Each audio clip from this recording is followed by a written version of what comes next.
Hello and welcome to my kitchen here at Trails N62. I'm not going to be doing any, well, I guess maybe we are going to be doing some canning, but basically what I want to do is take a little bit of time and tell you about my Nesco pressure canner. This is an electric pressure canner. Now I went for years, all I had was a stove top, and these electric ones came out just a few years ago. They're fairly new. And there's a lot of controversy over them. A lot of people say that they're not going to can right. They don't do this. They don't do that. A couple of things. First of all, you have to be really careful that you're getting a canner and not a cooker. Some of them, like the one I have, the Nesco that I have, is a canner and a cooker. I don't use it for cooking. I use it for canning. So, and there are others out, these Instapots and things like that. Those are cookers. They're not canners. Even if they have a deal on there that talks about canning, mostly that's going to be dealing with water bath type canning or something like that, not actual pressure canning. That's my observation. I could be wrong. So I don't recommend anything whatsoever as far as the electric canners go, except what I tell you I'm using. And that's not necessarily a recommendation. That just tells you what I use.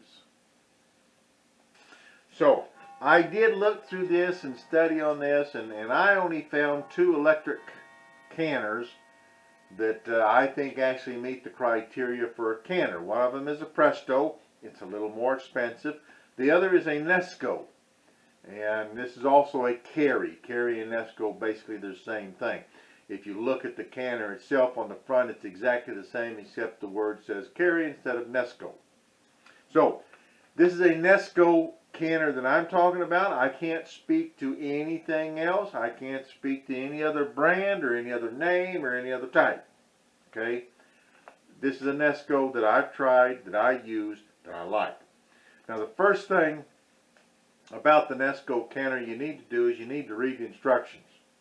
Granted, the instructions are not always the easiest to follow, and they're not always totally explanatory. I understand that. I took a course in technical report writing one time, and we studied manuals, instruction manuals and that sort of thing, and how to write them, and all that kind of good stuff. And 90% of the manuals that are out there are grossly inadequate. The other thing is, I'm not a very good manual follower myself. My philosophy is, when all else fails, read the manual. But we're talking about pressure canning here, so my recommendation is read the manual best you can. And I found in this manual it does say that it is good for pressure canning low acid foods such as meats and things. So, plus it's been studied, it's been tested and that sort of thing, not only by the Nesco company but by independent companies and stuff like that. My recommendation is, there is a website by a lady who does canning, and she does a critique of the studies about electric pressure canners, and specifically she talks about Nesco and Carry.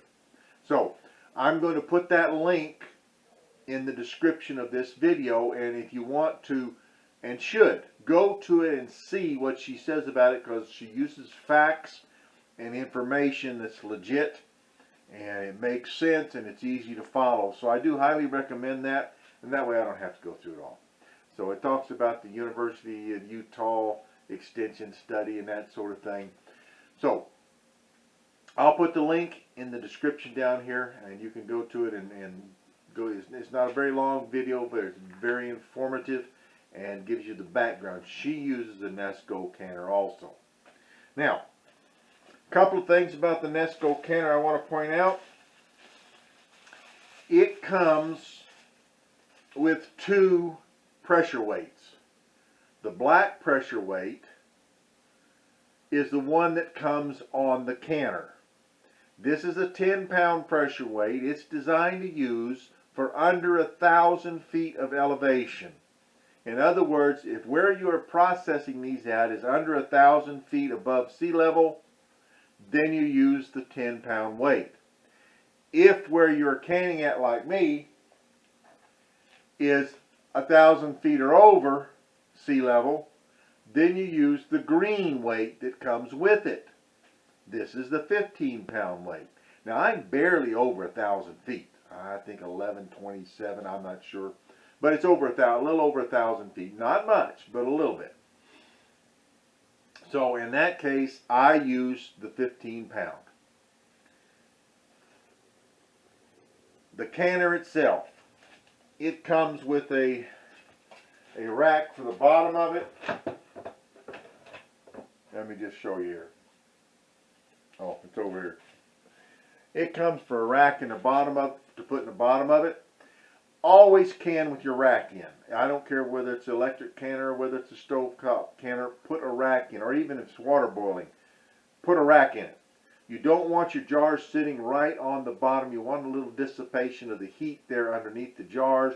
Plus, there's bubbling that comes up when it's heating and boiling. It will bounce your jars around. It could crack your jars and cause you all kinds of problems. Now, the Nesco,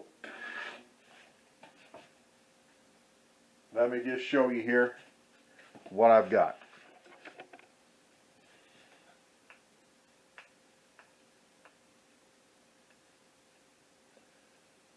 Okay, this is the Nesco canner that I have here, and the lid shuts down, and it says right on here, open and close. Move it to close when you're getting ready to can. The first thing you do with the canner, and it doesn't matter whether it's electric canner or whether it's a stovetop canner, is you have to check your pressure relief valve.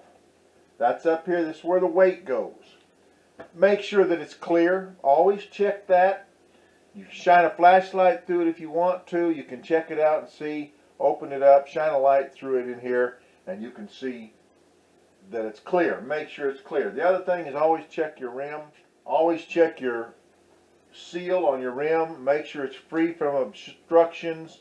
Make sure it's not cracked or anything like that. These new silicone rims that they've got, these new silicone seals that they have, are really nice because they very seldom go bad. So you want to make sure that's clear. You want to make sure this little valve right here, there's a little valve.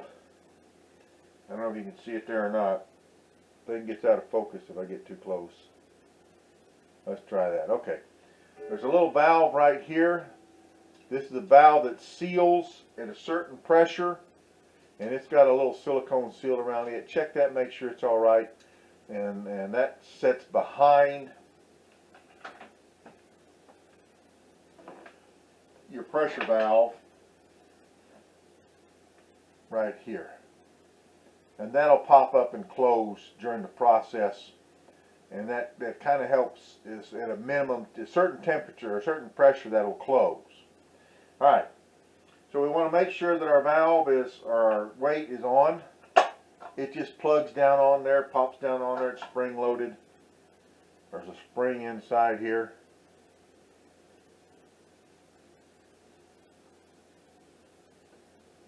Anyway, trust me, it's there.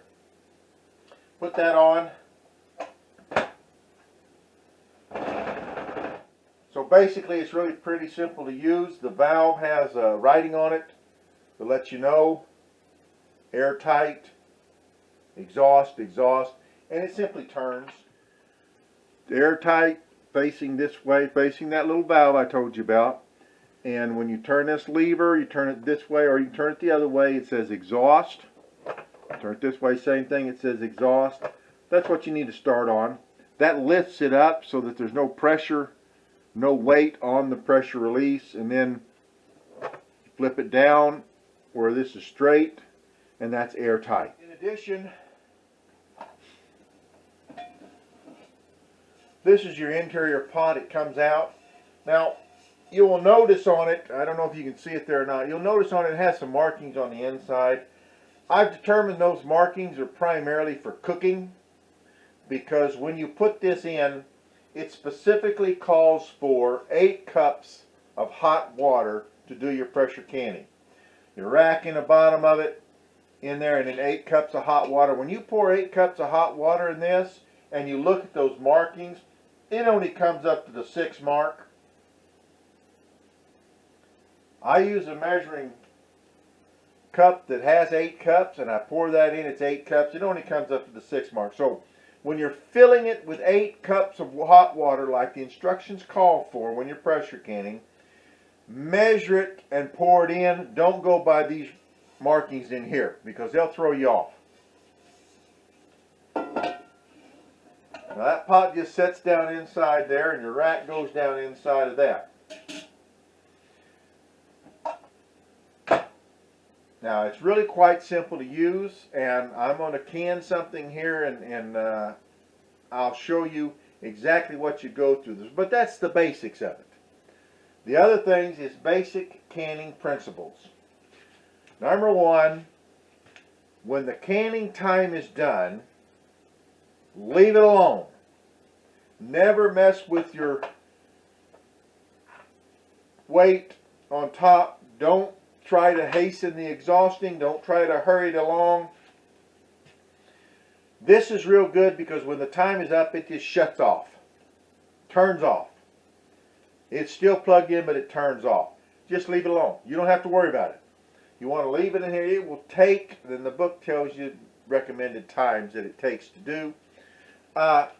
Sometimes those are right, sometimes they're wrong. It's all variable. What you need to know is when it shuts off, leave it alone.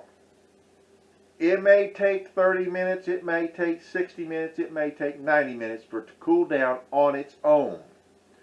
Don't hurry it along. Let it set. So if you leave it set at least an hour after it's done, it may not take quite that long, but if you leave it set at least an hour, then you can come by and kind of check it. Move the weight a little bit after an hour and see if there's any steam coming out or exhaust coming out. You'll hear it. If there's not, you can open it up, and if you've waited an hour, you can wait another 30 minutes. It's irrelevant, but you let it set for a minute and then you can open it up. And remember, when you open it up, always stand to the side. Stand to the side and open it so that it's away from you because it still has steam. Like any canner, don't open it up towards you, open it up away from you. Basic, simple, common sense. But if you're not told that, you don't know. Alright? Just like a stove. If you're not told the stove is hot, you don't know it's hot. If you're, you know what I mean. Anyway, don't open it up towards your face or standing in front of you. Open it up away from you. As far as everything else on the Nesco Canner, it says it's, what I think, 9 point... I don't know what it says.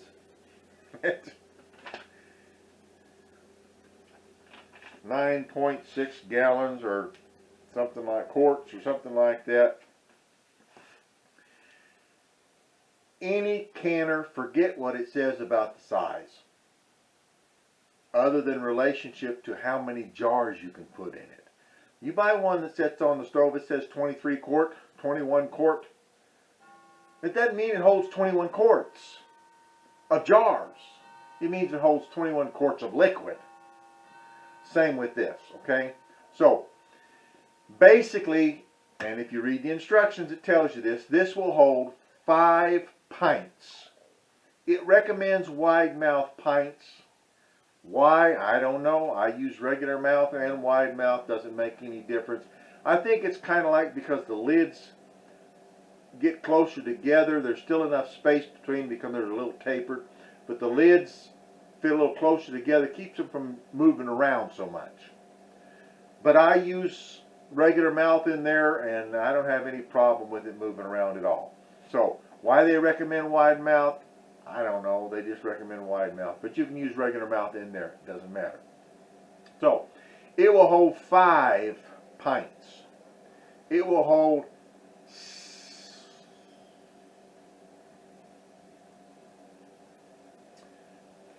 hang on, let me get my glasses and look and see. I don't do quarts in it, so I don't know. 4 quarts, I think. But it will do 4 pint and a halves. And I think 4 quarts is what it does also. I don't can quarts hardly anymore, so Well, let me look here and see. Yes, 4 quarts. So it will hold 5 pints, 4 quarts, 4 pint and a halves. Now, when you get into the half pints, it will hold 8 half pints on one level. 7 if they're the squatty kind. Let me show you. I left and came back, you didn't even know it. Alright, this is a basic half pint. It'll hold 8 of these on one level. This is what I'm talking about, the squatty kind. This is a half pint. I love these jars. This is a half pint. It's the squatty kind. It will only hold 7 of these because it's wider. So it only holds 7 of them. Okay? Now, you can also double stack it. But you make sure you put don't stack them jar on top of jar. You use this thing here. That's what this is for. You put your jars in the bottom. You set this down in on top of your jars, and then you can put jars on top of it. So, again, you don't want to wedge your jars in there, and I have done that on my stove top, trust me. You don't want to do that, okay? I've done it. I've been successful at it. I've gotten by with it, but, you know, the more I think about it, the more I think, maybe I shouldn't stack that, put that many jars in there. But put them in there. They can touch. The lids can touch. That's okay. All right. The thing you have to remember about these half pints is you're putting 8 cups of water in there. Now, there is 2 pressure settings on this. One is low pressure and one is high pressure. I have used the low pressure.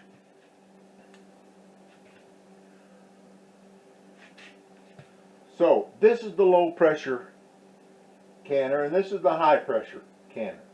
Now, I used the low pressure because I was doing some canning of some cheese sauce, nacho cheese sauce type stuff.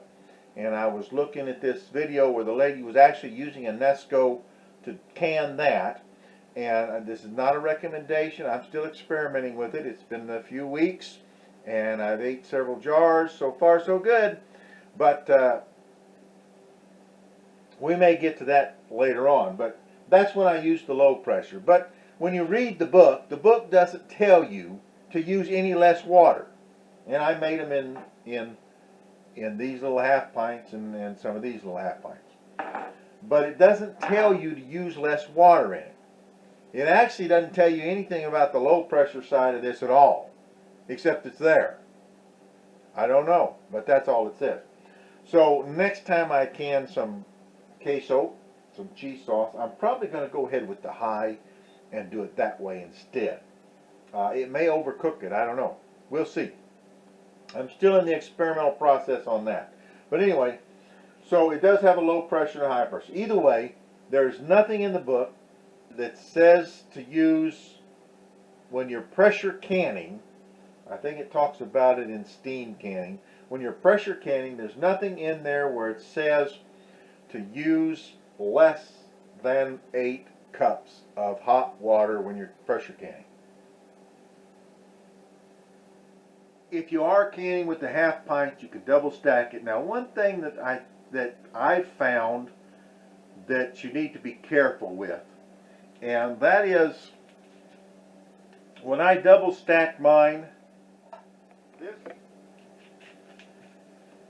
this area right here, this sticks down. It's a cover for the vent valve. This sticks down a little bit. What I have found is when I double stacked it, it just didn't close right.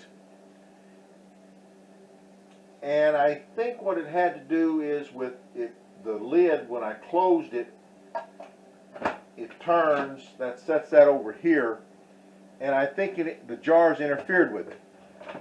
So when I double stack it, there's this area right here, right around this area here where this is going to move this way, is I leave that open. So I don't double stack it to maximum capacity. I just don't think it works right. But that's just me. So that's just my ideas on it, and that's the way I found working with it. To be careful with this, you don't want to block this. It makes it difficult to close, or it won't close all the way, or this valve won't work, and then you run into some difficulty. So when I double stack it, I'll leave this area right here and towards the center, because this is almost in the center here. I'll leave an area clear so that when I close the lid it doesn't come into contact with any of the jars. But that's just me. The book doesn't say anything about it.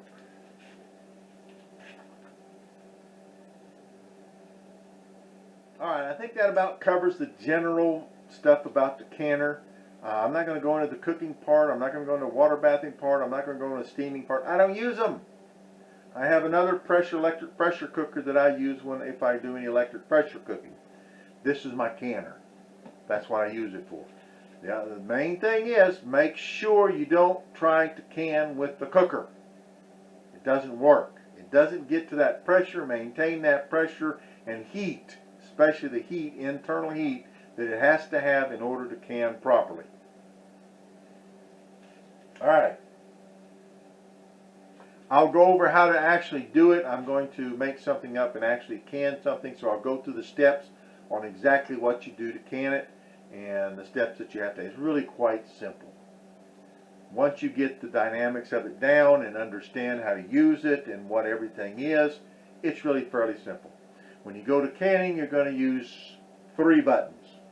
Just 3. You'll use high temperature, punch in your time, and you may use 4. If you shoot over your time, you may have to come back down, and you'll use start. That's it.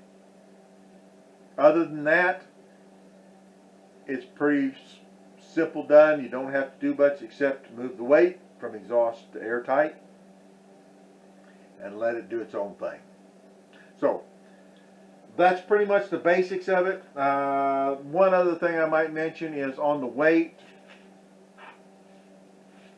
Okay, I do this with my weights on my gas top, my stove top canners also. You need to do that periodically with this. I'll take it off and I'll drop it down into a little container of white vinegar. The vinegar takes off all the crud and residue and stuff like that. You may have to wipe it a little bit. You may have to stick a little rag down in the hole right there or something to clean that out. But basically, I let it set in there for a few hours and then I clean it out real good. I do that with my weights on my regular canner also. And then I will also take a paper towel dipped in vinegar or a rag dipped in vinegar and clean off around the vent. Clean that off periodically. The metal part of it takes all the hard water, any deposits on there, the steam deposits. It gets black. And that's from the high steam and pressure and heat that's coming out through there. So I clean that off periodically. So just a note. Alright. Next up, we're going to can something. I'll show you how to work it. Now, let's get started canning here. First thing is, I've got getting all my jars ready here. I'm going to be canning some sweet and sour chicken. I did a video on sweet and sour pork, and basically it's the same thing except I use chicken instead of pork. Now, to use the Nesco, the first thing you do is you put in 8 cups. I don't know if you can read that there or not, but anyway, that's 8 cups of hot water. I just use tap water, hot tap water. I let it run, get hot, and you pour that in to your canner. And like I said before, remember, on the inside, don't pay any attention to what's in there when you're canning, because as you can see, 8, maybe you can't see, my hands in the way, 8 is right here, and yet I have that much water in. So it actually fills up to 6 on the counter, but 8 here, or on the line, but 8 there. So, but that is 8 cups.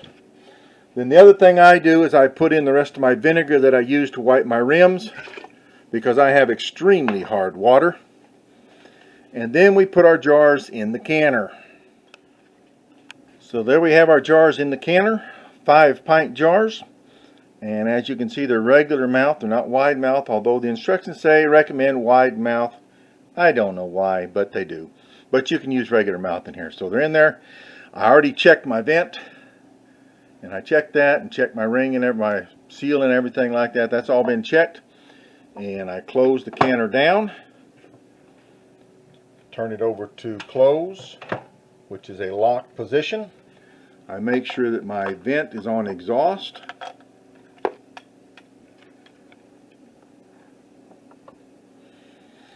Plug my canner in.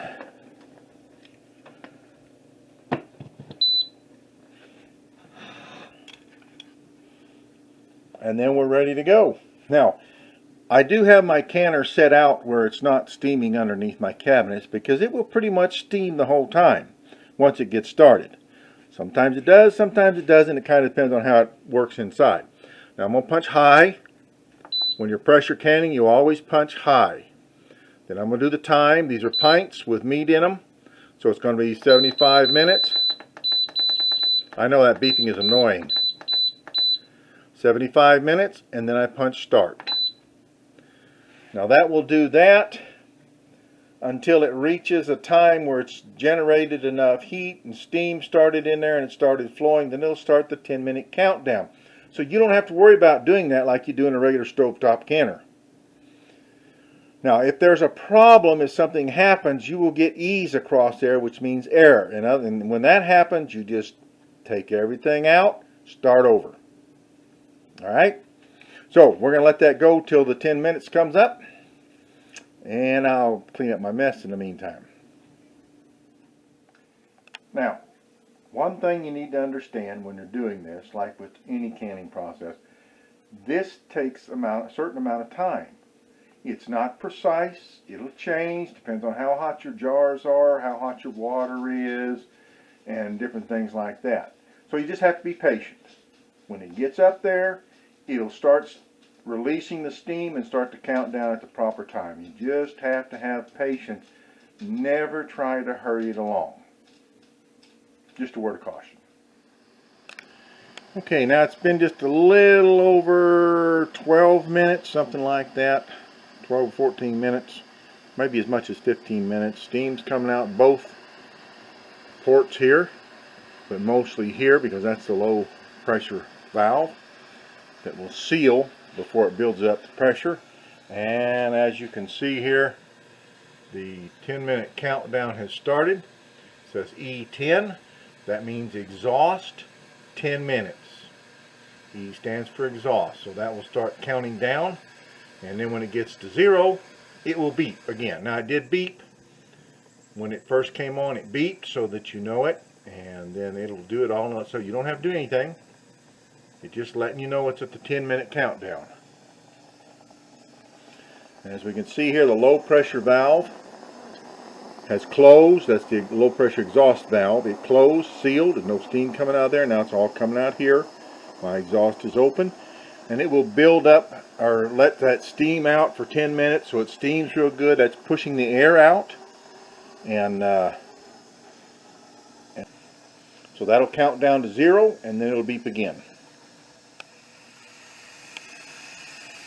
Okay, we're about to come off of our last minute here on the steam venting out. There you hear it beeping. It flashes E0. Now it'll do that. If you don't do the next step, it'll beep again. But you have to do the next step or you'll use up all your water.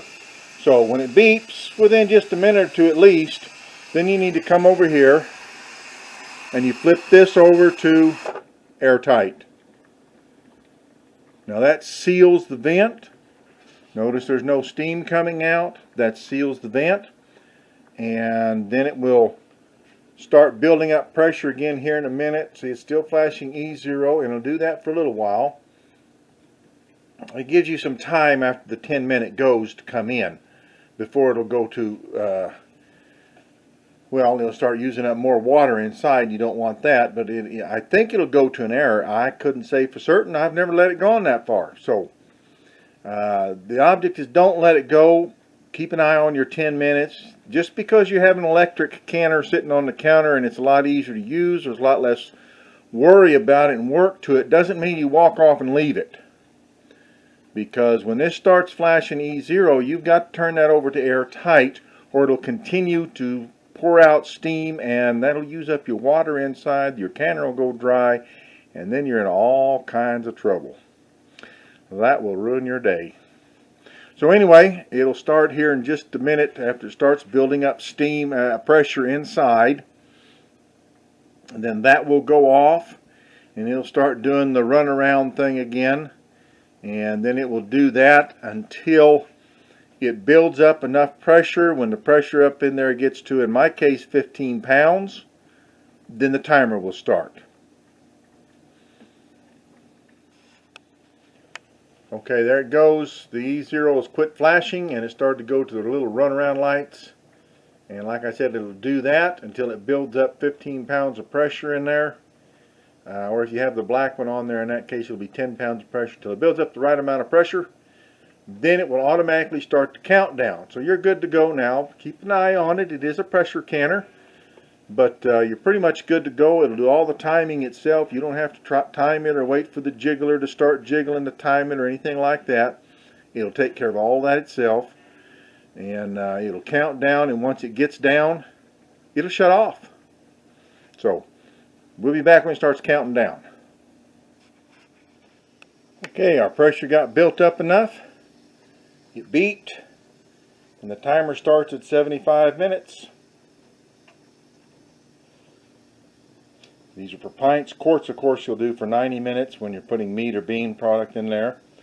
This one, case 75 minutes, or however many minutes it is supposed to be for what you're canning. And I don't know if you can see it. There is a little bit of steam coming out here. You can hear it.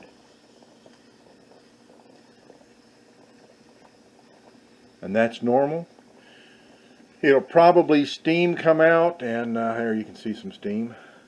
Steam will come out and throughout the whole process, because the object of the weight is to maintain 15 pounds in the case of this one. So when the pressure is more than 15 pounds, it lifts that up enough to release the pressure, but it's designed so it'll maintain 15 pounds and keep the heat up. So 74 minutes to go, and we'll let that can.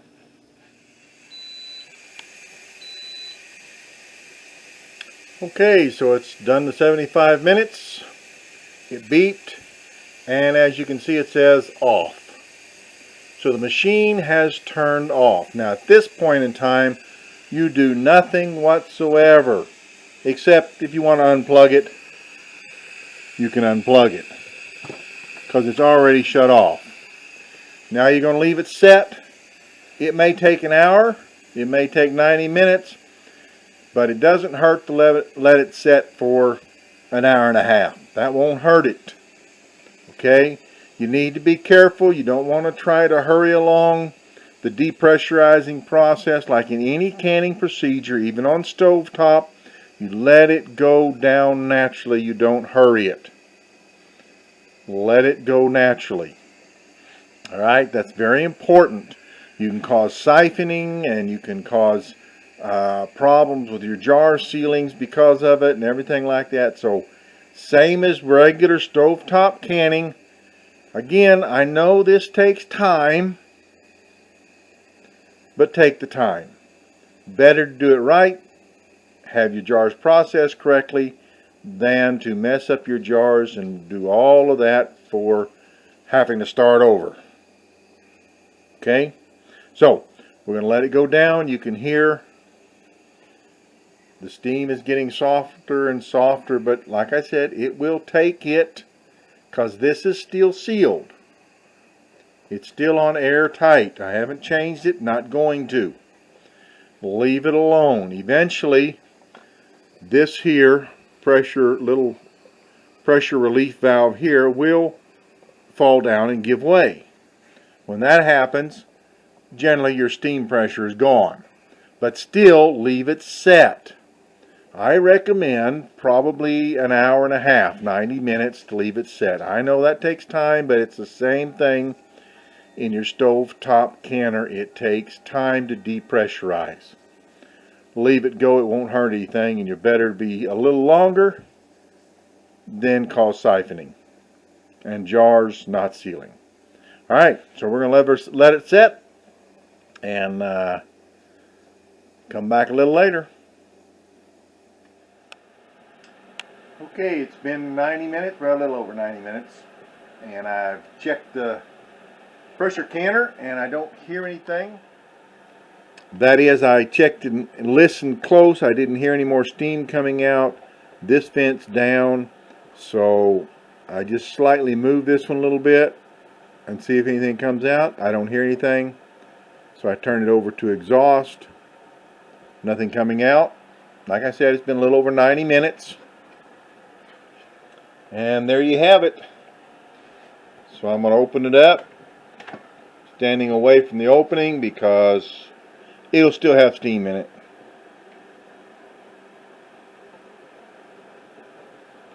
And there we have it.